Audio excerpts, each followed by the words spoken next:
Have you guys ever been to the Comedy Store? No, but we were trying to. Yeah, listen, I can set that up. The Comedy Store is without a doubt haunted. If there's a place that's haunted in the world, it's the Comedy Store, because it used to be a mob nightclub, and they've murdered people there. 100%. That was Bugsy Siegel's nightclub. It was called Ciro's, and in the 1950s, was it the 50s and the 60s? Is that what it was? But started in the 40s, actually. In the 40s, yeah.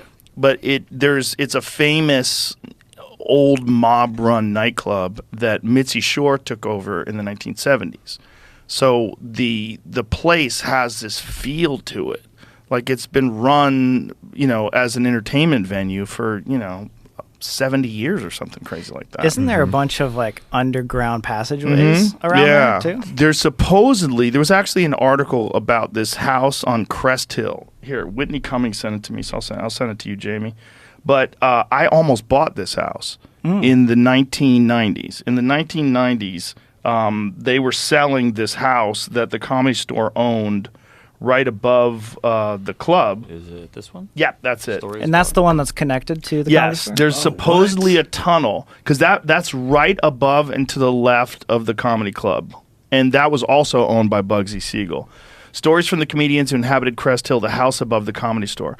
So that house was for sale. The Comedy Store was selling it. Mitzi was going to sell it. And but the problem is, if you go back to that photo, it's got like this tiny little bullshit yard. Like, that's the yard. And I have a dog. I had a dog back then, too. And I was like, I don't want to leave my dog in this bullshit yard. Or every place in LA. Yard. Yeah, my dog needed a yard. And also, it's just too weird to be that close to the Comedy Store. There were so many stalkers and freaks, and have people just showing up at your house, and you're just right on the boulevard, right? Yeah. So right, the Crest Hill's right off the boulevard, but it's right there. It's a 2-minute walk from Sunset. I've heard like comedians like Bobby Lee in the past say that they've had issues there. Like, people won't even work with them just based on the fact that he's worked there for so long. Really? Obviously, I don't know like too much about that, but he's talked about that in other podcasts and stuff where it's haunted. Yeah, where he says it's very haunted, and like people don't want to work with him because he works there. Really? It's like everybody like that works there. That might be an excuse for why they don't want to work with Bobby. Bobby. That could be it. Bobby, it might be you. I've never heard anybody say that before. I can't work with you because you work at that haunted place. They just don't want to be like around that stuff. Well, there are 100% are people that have stories, including multiple comedians, multiple managers of the place, waitresses at the place.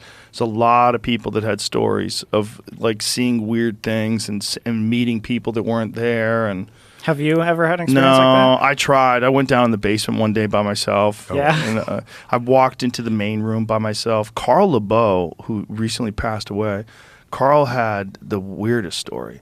He got kicked out of his house. He got in a fight with his wife, and he got kicked out of his house. And he went to the Comedy Store and decided he was going to sleep on the stage in the main room.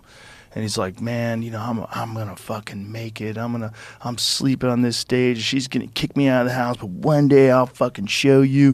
And so like he's drunk and he lays down on the stage, and then he hears a door shut. And the Comedy Store main room is pitch black, right? So this is what it looks like. But that's only when the lights are on.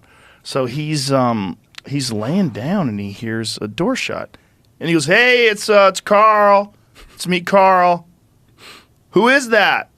And then he doesn't hear shit. And then he hears chairs move, and he hears like clink, clink, clink, clink. Oh, God. And he's sitting there. He's going, what the fuck is going on? And something grabs his ankle and pulls him off the stage and onto the floor. And then he hears chairs moving again, and bam, the door shuts and slams, and nothing else. There's no one in the room. He has no idea what the fuck happened, but he told that story on stage one night. It's like he set the tone, this like spooky lighting, and it was really cool. Wait, so he got pulled by his ankle off of the stage, so off the stage, multiple feet away. Yeah, something grabbed him. He didn't see anyone. But something grabbed his ankle and pulled him off the stage and onto the floor. That's when you want security footage, you know. Yeah. know, Where's right? the cameras at? There's no cameras in that place. Maybe there is now, but they definitely wasn't back then. Yeah.